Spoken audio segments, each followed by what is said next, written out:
Hey everyone, I'm sick and I don't have content ready, so while I work on GT Goku versus Super Goku, here's every Goku versus Superman debunked. You can watch this while you sleep or something. I sense him. He's strong. Stronger than anyone I've ever fought. Baba Booey. I know this video is really old and outdated. They made 2 more of these after all, but as someone who has a PhD in the Toeiverse, I can't just sit here and let my boy GT Goku get disrespected like this. The amount of absolute bullshit that goes on in this video genuinely makes me angry. Not physically, obviously, but a little miffed that they decided to put so many sources in the beginning of the video, and then by the end of the video, it's pretty clear that whoever was giving them this information clearly didn't give a shit. So here's someone that does give a shit here to actually give you something worthwhile. Now, I'm not saying that Goku beats Superman. That's not the point of this video. I just want to point out all the inaccuracies that they got with Goku. In the interest of fairness, I won't use any material that was released after this video's release. So Battle of Gods, Resurrection F, etc., all of that I will be leaving out of this video completely, even though you can technically tie it to the GT continuity.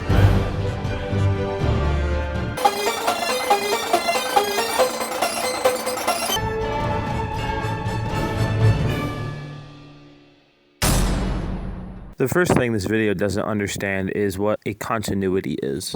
Though the original writings hold precedence, no mistranslations allowed. Okay, so the manga, we're just going to use the manga for this, right? Except they use GT and stuff from the movies in this, which wasn't in the original manga. Though the original writings hold precedence. And yeah, I know they just said, to ensure no questions are left unanswered, we will be acknowledging every official resource for both combatants. Except that's not how that works. You wouldn't give Dragon Ball Super Goku Super Saiyan 4 just because GT was officially released. I know what they're doing. They're trying to use a comp Goku. They're trying to use the manga with GT tacked on plus the movies so that everyone's happy. Except no, that's not how that would work. But whatever, continuity is for nerds, and that's hardly the worst thing this video does. But it doesn't even matter because power levels are absurd. The entire point of introducing them was to show how unreliable and meaningless they were. Now, I admit, I've also been a part of the Power levels are bullshit crowd. But aside from when the Z fighters lower or suppress their power levels to hide how strong they actually are, or to avoid being detected, a power level reading is actually incredibly accurate in terms of how strong someone is. The only reason they're unreliable is because characters like Goku and Co., they can suppress their power levels. They can make themselves appear weaker than they actually are, which throws off an opponent. So comparing Goku's power levels to other characters' power levels is actually an incredibly accurate way to gauge what Goku is capable of when he's at his max. This is different from when Goku is suppressing his power level on purpose. Those are 2 different scenarios. We cannot judge Goku by his power level, nor can we through power scaling, the theory that he can achieve the same feats as lesser Dragon Ball characters. Except we can. Do I need to prove this is wrong? Can we all just agree that this is pretty stupid? Am I the only one who thinks that? Obviously, Goku can't switch bodies like Captain Ginyu can, or regenerate like Majin Buu can. Just because he's stronger than them, that doesn't mean he gets those abilities automatically, if that's what they're trying to say. We've been going on for 3 minutes, and we're not even at the part that I actually take issue with. Damn! Okay, but actually, I'm gonna get to the parts of the video that I actually take issue with, actually. The first major problem with this video is with the Super Saiyan multipliers that they used. For Super Saiyan 1, 2, and 3, they got them from the Super Exciting Guide, which, fair enough, that's a pretty definitive source. That's the numbers you see online all the time. That's not what I have an issue with. What I have an issue with is the Super Saiyan 4 multiplier they used. I cannot find this number anywhere. I've looked literally across the entire internet, and I cannot find a single source backing up that Super Saiyan 4 is 10 times Super Saiyan 3. There is a video game that says that Super Saiyan 4 is 10 times Super Saiyan, but not Super Saiyan 3, and obviously that's just wrong if you watch GT. In fact, according to the GT Perfect files, Super Saiyan 4 doesn't have a set multiplier. It's described as the form that draws out the battle power of the Saiyan to the utmost limit. So it works more closely to Gohan's ultimate form. I wish I could say this is the only time Death Battle just made shit up, but it's not. We will see this multiple times throughout the video. Not only does Dragon Ball heavily abuse cinematic time, but Goku's final adventures in Dragon Ball GT are incredibly inconsistent due to his untimely transformation into a child. Wow, the room got a lot bigger somehow. As ki is dependent on the physical body, his child form likely could not handle his own ki, sending his power into flux. It can't take it. It's too weak. My older body was more developed. To be fair, I don't blame Death Battle for thinking this. After all, this is a myth that a lot of people still think, even to this day. But the GT Perfect Files proves this wrong pretty much instantly. Goku didn't get any weaker, his stamina just got nerfed. The stamina issue was later fixed when he got his tail back. He was able to use Super Saiyan 3 for much longer. After experimenting with dozens of different theories, we discovered an ironclad method to finding Goku's limits, which we call the gravity formula. A 2-pack of ass! Stupid ass gravity formula. Fuck the gravity formula. All my homies hate the gravity formula. The biggest problem with the gravity formula is that it's just wrong. Like, Goku has multiple feats that counteract pretty much every point in the gravity formula.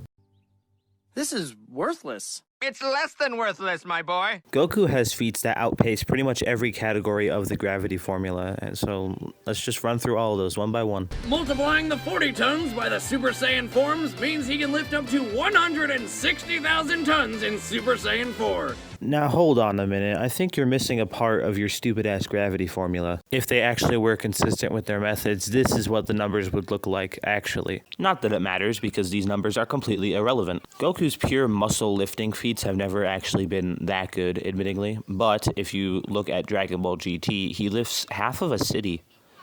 Do you know how much a city weighs?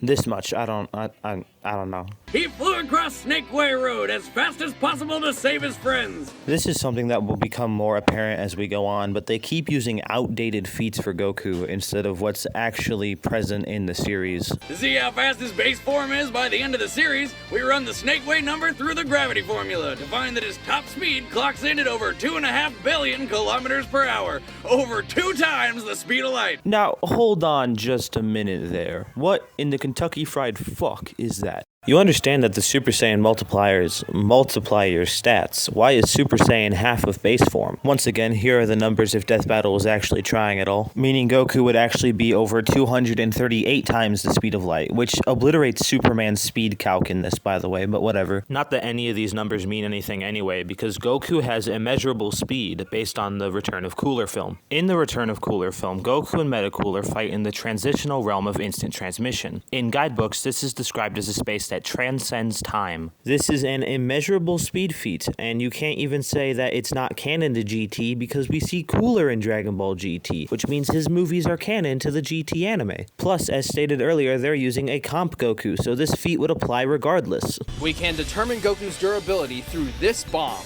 Stop the cap.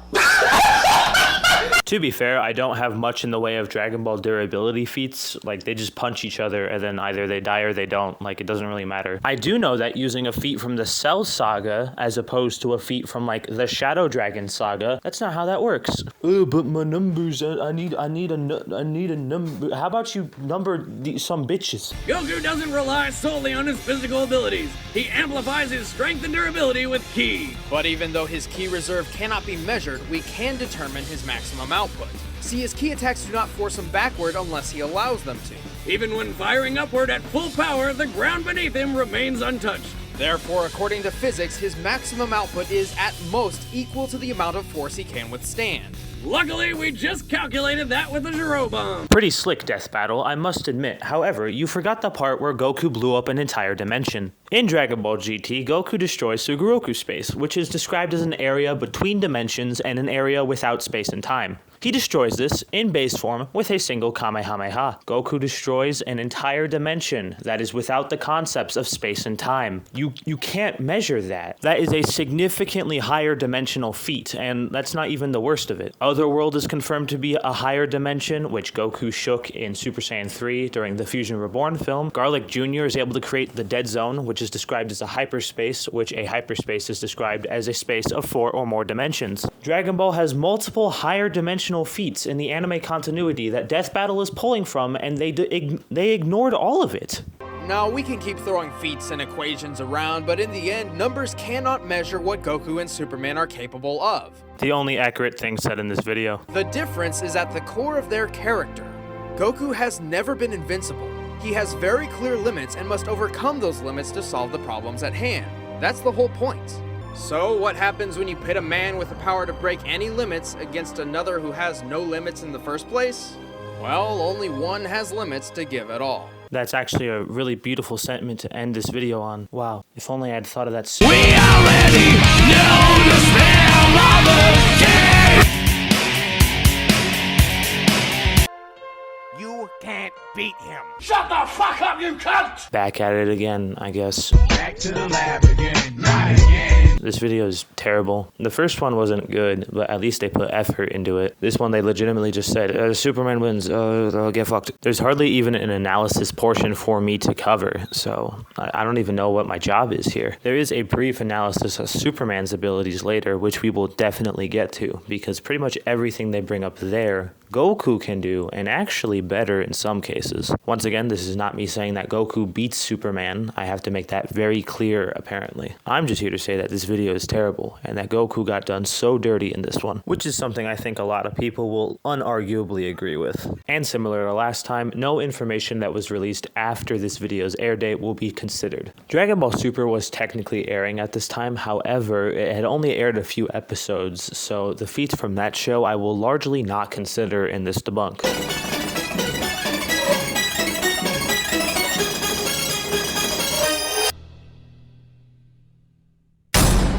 So my first real question here is, what continuity are we even using? They reference Battle of Gods and Resurrection F, but that takes place inside of a larger continuity. You remember when I said this in the first Goku vs. Superman video? So Battle of Gods, Resurrection F, etc. All of that I will be leaving out of this video completely, even though you can technically tie it to the GT continuity. Well, yeah, I'm about to hit you with all the evidence for it. First, there's the Cho Zenshu, the updated Dai Zenshu, and the World of Dragon Ball timeline, both putting Battle of Gods and Dragon Ball GT on the same timeline. And you could take it or leave it, but in Dragon Ball Xenoverse, GT Goku and Beerus actually recognize and know each other. Since it is Xenoverse, and it is basically Dragon Ball fanfiction, you could take it or leave it, either way, I suppose. And the most damning piece of evidence, at least in my opinion, is this press statement from Toei Animation, where they basically just said, yep, Battle of Gods takes place in between Z and GT. Pretty cut and dry, if you ask me. And as for Resurrection F, there are multiple statements saying that it's a continuation of Battle of Gods, which means it's inherently linked to it. I understand this is actually a pretty big shakeup to how most people view the timeline in terms of Dragon Ball GT, so I'm going to give you an option. You can interpret Battle of Gods and Resurrection F as being part of GT, or you cannot, either or. Now, there isn't really an analysis part of this video for Goku, so I'm not sure which version they're using exactly, but if they're using the Toei-verse version of Goku, or even a comp Goku, then Super Saiyan God would actually be an incredibly massive amp to his base form. Sure, due to the writing style of Dragon Ball, Super Saiyan God Goku's exact limits are difficult to pinpoint. You actually can, and it's quite easy on top of that. In the Battle of Gods film, Goku says that the only way for him to get strong enough to beat Beerus would be for him to fuse with Vegeta again, in which he then says, no, not even that would be enough. But when he gets Super Saiyan God, he is suddenly a lot more confident. You could push this to its logical extreme and say that Super Saiyan God Goku is stronger than a Super Saiyan 3 Vegito. But you know, I'm just a guy on the internet. I don't know what I'm talking about, clearly. One day, Superman was hanging out near Vega, the brightest star in the Lyra constellation. For the record, that's 25 light years from Earth, or 147 trillion miles. Even if we seriously lowballed this feat to taking 10 minutes, Superman would be traveling over 800 trillion miles per hour. Over 1 million times the speed of light. Don't make me tap the sign. I feel like I bring this up in every video, but Goku has immeasurable speed based on the Return of Cooler film. In said movie, Goku and Metacooler fight in the transitional realm of instant transmission, which in guides is stated to transcend time. This would count as an immeasurable speed feat. And you can't even argue this isn't canon because Cooler is in Dragon Ball GT, meaning his films are canon to the GT anime. How about the time he lifted Spectre off the ground? A guy literally made up of eternity. No, not insane enough for you? Well then, how about the time Superman lifted a book of infinite pages? That's right, Superman lifted both eternity and infinity. Is that supposed to be impressive or something? Let's just do a quick run through of a few major infinite power feats and statements in Dragon Ball. Cell actually has multiple of these, not just hype dialogue, but the title card and the narrator agree with him as well. The Return of Cooler film has a couple of these, specifically Metacooler has infinite mechanical power. The Super Android 13 manga book has one. The Fusion Reborn manga book has one. Wrath of the Dragon has one. And this is something I only really just discovered, but according to the old Resurrection F website, Frieza's power level is infinitely higher than it was when he first appeared on Namek. So that would technically be another infinite power statement. Superman's held a black hole. And Goku's absorbed one. Well, technically not. It was Baby's Revenge Death Ball, but it does share a lot of properties with a black hole, including distorting space-time. So pretty much a stand-in. Even if you don't think that, it still opened a barrier between dimensions. So I'd argue that's actually a more impressive feat than Superman holding a black hole. Survived an explosion equal to 50 supernovas. I mean, if we want to play that game, here's Goku surviving the destruction of planet Namek, which, especially in the anime, is shown to be a massive explosion, on par with like supernova type shit. And then imagine what Goku can do in Battle of Gods. Flew to the center of a red sun, which is like tanking millions of nukes rapid fire. The unstoppable Exodia! And once easily absorbed enough solar energy to vaporize half a galaxy. So it seems as though we have a clip. You want to set it up for us? I'd like to, but I don't know what you're talking about. Okay, we'll just roll it.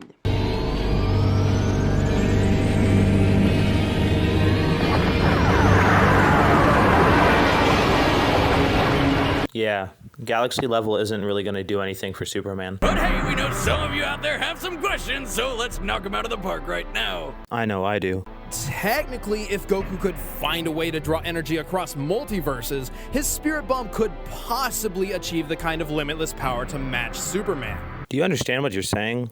Limitless can't be achieved by just adding up a bunch of limited things. Like, no matter how many numbers you add together, you're never gonna get to infinity. Super Saiyan God Super Saiyan was about on par with Golden Frieza. When asked about Golden Frieza's power level at a panel, Frieza's voice actor said that since Frieza was a nice guy, it's probably 100 quintillion. Which is a pun, because power levels are nothing more than a big joke. I don't know anyone that actually takes this power level seriously. In fact, Akira Toriyama said that power levels became immeasurable during the Android saga, so I don't even know what this is about. I'm sorry guys, but this video just has nothing for me to dig my claws into. At least the first one had a full breakdown of Goku's abilities and powers that I was able to critique. This one just has a whole lot of nothing. Ultimately, Goku versus Superman comes down to a difference of limits and purpose. What happens when you pit a man with the power to break any limits against a being with no limits in the first place? A two-pack of ass! We already know the smell of the game!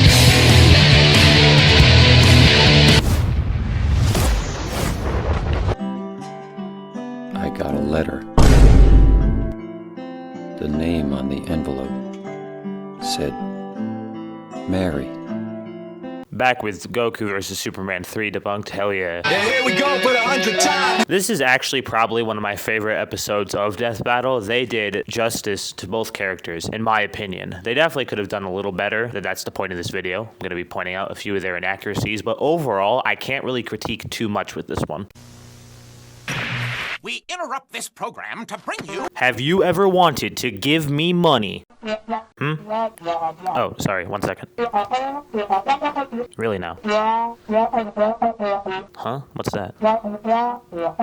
Okay, fine, whatever, jeez. Okay, so apparently my lawyer says I lack tact, whatever that is. Anyway, in all seriousness though, I get a ton of comments about matchups that you guys want to see, and I never get around to them because they all get lost in each other. There's so many of them. And I figured since I don't really want to open up a Patreon or take any sponsorships for this channel if I ever get that big, emphasis on if. A quick, easy, and affordable way to support me, if you donate even as low as a single $1 to me on Cash App at unremarkableyt69, I will cover whatever requested matchup you give me. It's a first come, first serve sort of thing, so no matter how big your donation is, that's not going to bump you up in line. That'd just be unfair. Though larger donations will likely be made into longer form content as opposed to 60-second power scaling. And only donate if you can absolutely afford it. Times are tough on everyone, man. It is basically Detroit out there. But any contributions are highly appreciated, and I thank each and every one of you, even if you don't donate, for watching this video. Again, that's unremarkableyt69 on Cash App. Link will be in the description. No, this video wasn't sponsored by them. It's just easy to scam people on Instagram with that. And back to the show. Given Dragon Ball Super's contentious continuities, we'll include all three, just to be thorough, plus Dragon Ball Heroes. All I want from you is an answer. First up, strength. Both could hit hard enough to break or make their whole universe. At most, Dragon Ball's universe is 1,505 times larger than our own. I'm a little conflicted about this, because on the one hand, the method they use to measure Universe 7 is, at least mathematically speaking, respectable. On the other hand, it's just inaccurate. What Videl is referring to is the mortal mortal realm, which is this part of the Dragon Ball macrocosm down at the bottom. The mortal realm is repeatedly stated to be infinite in size, meaning heaven too would be infinite in size. In all fairness, the word infinite has multiple definitions, and it could just be interpreted as a very large area, meaning that the Dragon Ball universe isn't actually infinite, it's just very big. Won't someone help me?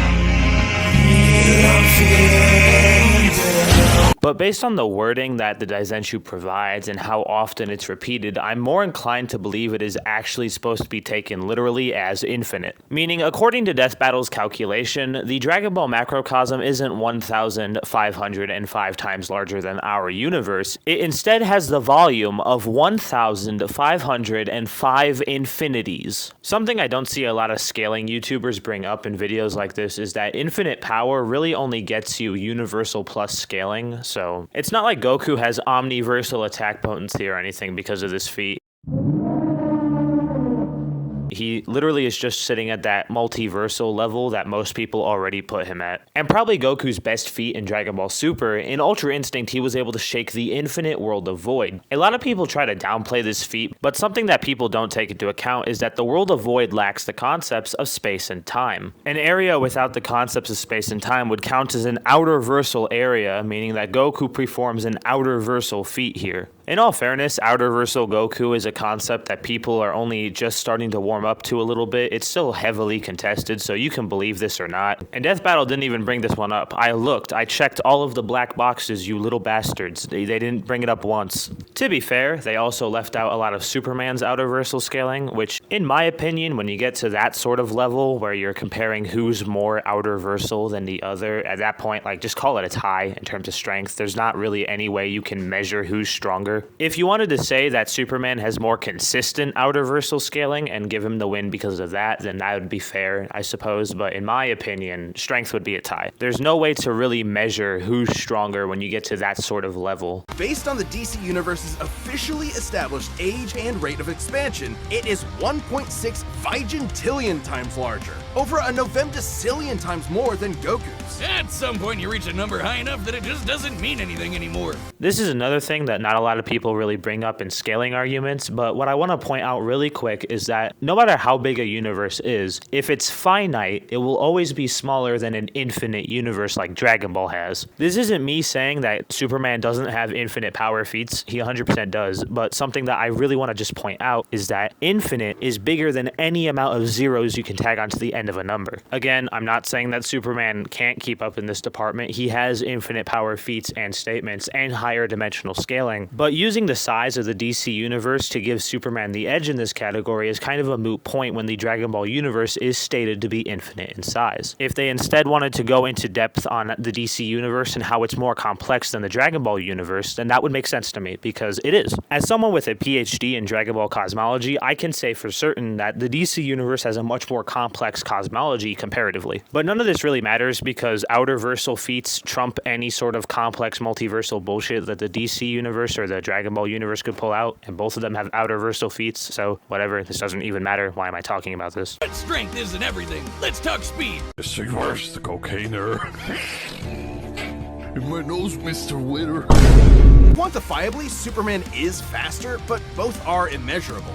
The safest bet here is to say they tie. I agree with this to an extent. However, I'd actually have to give Superman the edge, at least in my opinion. Both Goku and Superman have immeasurable speed arguments and irrelevant speed arguments, but Superman has more consistent and more concrete scaling in those areas. The best argument for irrelevant speed Goku is probably Jiren transcending time, which MUI Goku and everyone stronger than Jiren would scale to. I've seen people say this is only an immeasurable speed feat, and I've made that mistake myself, but really think about what immeasurable speed is for a second. Immeasurable speed is when someone is able to move freely through time through their sheer speed alone. If you believe that time is the fourth dimension, which many fictions operate under that belief, then having immeasurable speed wouldn't put you above time. It would put you on the same level as time, and you'd be able to move through time the same way that someone is able to move through their room. If you're a little confused, basically think of it like a two-dimensional box. As as a 3D person, you'd be able to escape the box no problem, but a 2D person wouldn't be able to because they can't comprehend that third dimension. It's similar with a 3D box. As a 3-dimensional person, you wouldn't be able to escape, but a 4th-dimensional being would be able to. They'd just be able to move back in time or forward in time to a point when they weren't in the box. Long story short, transcending time doesn't grant you immeasurable speed, it grants you irrelevant speed. Irrelevant speed is when the concepts of time and distance become irrelevant to you. Transcending time would do just that. But Superman does have similar statements and even outright says that space-time has lost its meaning for him, which would also count as irrelevant speed. In my opinion, Superman has more concrete and convincing scaling for this sort of speed, but there is definitely an argument for Goku having similar scaling, so fair enough, they're tied in speed.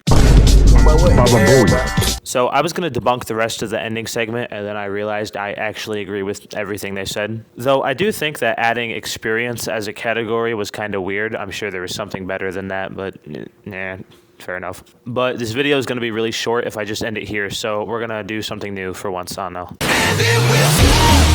Holy fuck. Not just raised, but trained. It says here that Goku trained Shallot, which is technically true, but Shallot is not canon to most Dragon Ball media. He is a Dragon Ball Legends exclusive. I'm pretty sure even Heroes doesn't want him. Editing unremarkable here. He was in Heroes like once, and it was a collaboration with Legends, so take that how you will. I mean, unless you want to count every single creator character that Goku has ever trained, I'm sure he's trained basically all of them. What about the ultimate Tenkaichi hero, huh? Goku gained Divine Ki, a pure form of Ki unspoiled by mortal hands. Technically, God Ki is concentrated Ki, not pure Ki. There's a difference. Holding off Infinite Zamasu, who was a sentient timeline. The caption at the top reiterates a pretty common Dragon Ball myth that higher power levels are able to overcome any hacks ability simply because it's a bigger power level. This is only partially accurate and applies more so to other Ki abilities and magic rather than natural hacks abilities, or maybe for cross-verse debates, spiritual energy if you want to do that. For example, there are multiple characters in Dragon Balls like Baby from Dragon Ball GT or Yakon or Botamo, and they have hacks abilities that can't just be overpowered with a greater power level because it's a natural ability to them. Vegeta even tries to overpower Baby's possession ability, but since it's not magic or Ki based like Babidi's mind control was, he's not able to do that. For example, Goku would be completely immune to hacks abilities in Naruto, as all of those are chakra based, but in Chainsaw Man, not so much, especially with characters like Makima. Her control ability is similar to Babidi's possession, but whereas that's magic, her mind control is a natural ability to her as a devil, meaning that she wouldn't be overpowered by Ki. Oh, this series even makes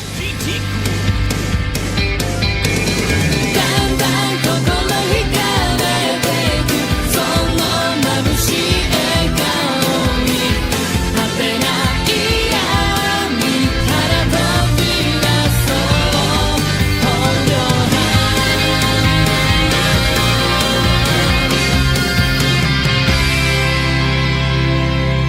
Sorry, I just really like Dragon Ball GT. If you asked me who I think would win in a fight between Goku and Superman, I would say Superman. Superman has more consistent scaling for those higher tiers that I have brought up in this video. Superman also has counters to a lot of Goku's abilities. For example, the Mafuba isn't a surefire win, and it's a lot harder to trap stronger people, which, if you want to debate on whether or not Superman is stronger, even disregarding that, it's going to be incredibly difficult, and Goku doesn't always carry the tools for the Mafuba on hand. I personally wouldn't consider it standard equipment for him like the Zeno button. Also, I just remembered, they left the Zeno button out of this video. Why? Huh? I mean, I don't know if Zeno would have done anything to help, and would it be cheating to bring in someone else? Is that cheating? I don't know. Superman also has better stamina feats. Goku gets tired after like 15 minutes or something. So even if you wanted to lowball Superman or put Goku on the same level as Superman in both strength and speed, Superman just has better stamina scaling. But you know what? I said at the beginning of this video that this is one of my favorite death battles, and I have to retract that, because who the fuck is this? Let's go again. That's not Moscow X. We already know the smell of